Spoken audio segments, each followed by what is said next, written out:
దొంగలందు కామారెడ్డి దొంగల తీరే వేరయ్యా అన్నట్టే దుస్కపోతురు కదా అక్కడి దొంగలు. నెల రోజుల సంధి ఈ కామారెడ్డిని గుత్తబట్టినట్టే చేస్తాను కదా వాళ్ళు. ఇగో ఇప్పుడు ఏం చేసిర్రో చూడుర్రి. అసలు ఈ దొంగలు ఎక్కడ ట్రైనింగ్ తీసుకుంటారోలా? వీళ్ళు చిన్నప్పుడే అనుకుంటారా ఏంది? అందరు అనుకున్నట్టు డాక్టర్ అయితే, లాయర్ అయితే, కలెక్టర్నైతే అనుకున్నట్టు నేను పెద్దగైనాక దొంగనైతే అని గట్టిగా పట్టుదలతో ఉంటారా ఎట్లా? లేకుంటే ఏంది?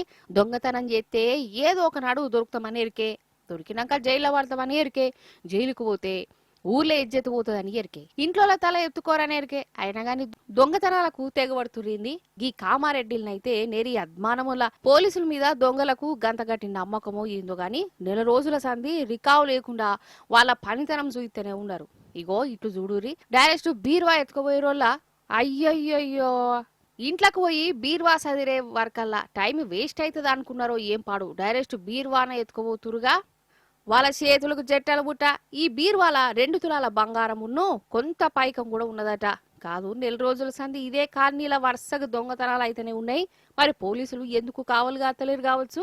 గదే చాలా మందికి అర్థమైతే లేదు. ఏం దొంగలో ఏం పాడో.